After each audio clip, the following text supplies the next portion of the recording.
اگر آپ اس پہ غور کریں تو آداب معاشرت کا خلاصہ ہے یہ حدیث۔ آقا کریم نے ارشاد فرمایا اتنی دیر تک کوئی شخص کامل مومن نہیں ہو سکتا جب تک وہ اپنے مومن بھائی کے لیے وہ پسند نہ کرے جو اپنے لیے پسند کرتا ہے۔ ایک اچھا معاشرہ تشکیل دینے کے لیے آپ کو کوئی رہنما اصول چاہیے گا تو اس سے بہتر آپ کو کوئی اصول نہیں ملے گا۔ اپنے لیے بہرحال بندہ بہتر ہی چاہتا ہے، تو جب وہ اس مزاج میں ڈھل جائے کہ میں اپنے مومن بھائی کے لیے، اپنے معاشرے کے دوسرے افراد کے لیے بھی وہی چاہوں گا، تو پھر مجھے بتاؤ کہ معاشرے کے اندر پھیلتی ہوئی روحانی بیماریاں، حسد، حقد، بغض، کینہ، نفرت، ایک دوسرے کو نیچا دکھانا، تکبر، رعونت، غرور، یہ ساری چیزیں یہ کہیں آپ کو نظر بھی نہیں آئیں۔ صرف اسی حدیث کو اپنا امام بنا لیا جائے اور اپنا منشور حیات مان لیا جائے۔ محمد بن حنفیہ رضی اللہ تعالیٰ عنہ حضرت علی المرتضیٰ رضی اللہ تعالیٰ عنہ کے فرزند ہیں، لیکن حضرت سیدہ فاطمہ الزہرا سلام اللہ علیہا سے نہیں ہیں، اور حضرت امام حسن رضی اللہ تعالیٰ عنہ حضور علیہ الصلوۃ والسلام کے نواسے، تو بھائی ہے آپس میں، تو دونوں میں کسی معاملے میں شکر رنجی ہو جاتی ہے۔ شکر رنجی جس رنج میں مٹھاس ہو، شکر ہو، میٹھی ناراضگی، کوئی بغض حسد پہ مشتمل ناراضگی نہیں۔ تو حضرت محمد بن حنفیہ ایک دن بیٹھے تو سوچا کہ وہ میرے عمر میں بھی بڑے بھائی ہیں، اور پھر دوسری بات یہ ہے کہ وہ رسول خدا کی بیٹی کے بیٹے ہیں، ان کا یہ اعزاز ہے، بہرحال مجھے تو یہ اعزاز نہیں ہے، پھر جوانان جنت کے سردار بھی ہیں، تو میں ان سے ناراض ہوں، وہ میرے سے ناراض ہیں، تو بات بھی کوئی اتنی خاص نہیں، تو اب دن بھی 3 گزر رہے ہیں، چلو میں ان کو راضی کر لیتا ہوں۔ تو گھر سے نکلے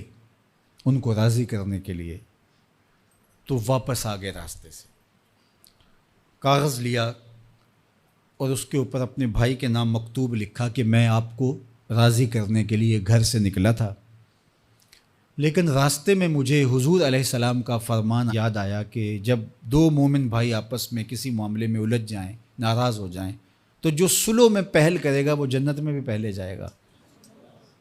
تو میں تو یہ گوارا نہیں کرتا کہ آپ سے پہلے جاؤں، تو میں ناراض ہوں، آپ آئیں اور مجھے منائیں۔ تو حضرت امام حسن نے خط پڑھا اور مسکرانے لگے، اور آپ تیزی کے ساتھ تشریف لائے اور اپنے بھائی کو کہا اچھا مان جاؤ پھر،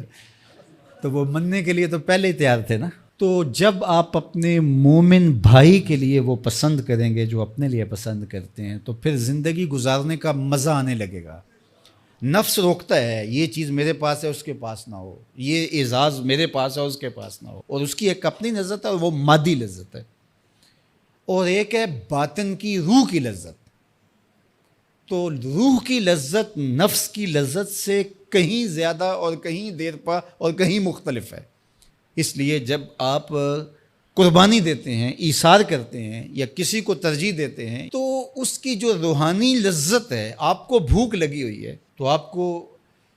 ایک روٹی مل گئی ہے، تو آپ کو ایک ایسا شخص نظر آیا جو آپ سے بھی زیادہ بھوکا ہے، اور آپ کسی نمائش کے لیے نہیں، محض اللہ کے رضا کے لیے اس کو روٹی دے کر کے دیکھیں اور خود بھوک کاٹ کے دیکھیں، وہ مرغن کھانوں میں سرور نہیں آئے گا جو اس بھوک میں لطف آپ کو آئے گا۔ تو حضور علیہ السلام کا یہ فرمان اپنے عمل کا حصہ بنا لیں، اور اپنے بھائیوں سے، جو خونی رشتے سے جڑے ہوئے بھائی ہیں، وہاں سے شروع ہو کر کے پورے معاشرے کے اندر اس کا عملی نفاذ کریں۔ آپ کو اتنا سرور آئے گا اور باطن میں اتنا نور آئے گا، اور اس قدر معاشرے میں خوبصورتی کی بنیاد پڑے گی۔ اور اگر ہم آج اس حدیث کو اپنے لیے خضر راہ بنا لیں تو یہ اس پہ عمل کرنا کوئی مشکل نہیں ہے۔ یہ آپ ابھی سے جب اٹھیں گے تو اپنے ساتھ والے کو ترجیح دے دیں گے کہ پہلے یہ گزر جائے، تو ابھی سے شروع ہو جائے گا یہ کام۔ تو یہ آپ گھر میں اپنے بچوں کے ساتھ، اپنی بیوی کے ساتھ، روزمرہ کی زندگی میں جہاں ملازمت کر رہے ہیں، کاروبار کر رہے ہیں، جن دوستوں کے ساتھ کھیل رہے ہیں حتیٰ کہ، تو یہ وہ چیز ہے کہ اس کا آغاز عمل سے پہلے سوچوں سے شروع ہو جاتا ہے کہ آپ کسی کے لیے اچھا سوچنا شروع کر دیں. جو اپنے لیے سوچتے ہیں وہ اپنے بھائی کے لیے بھی سوچیں. ہمارے بزرگ فرمایا کرتے تھے کہ کسی کے ساتھ دوستی کا ایک حق یہ بھی ہے کہ اس کی آخرت کے لیے سوچا جائے کہ یہ میرا دوست ہے تو دنیا میں میرے ساتھ ہے تو حشر میں بھی جنت میں میرے ساتھ ہو. تو اس کی ہدایت کے لیے اگر نماز نہیں پڑھتا تو اس کو نماز کی طرف لے کر آئیں. اگر اس کے معاملات کے اندر خرابیاں ہیں تو ان کو دور کرنے کی کوشش کریں اور اس کو آہستہ آہستہ اچھائی کا خوگر بنا لیں.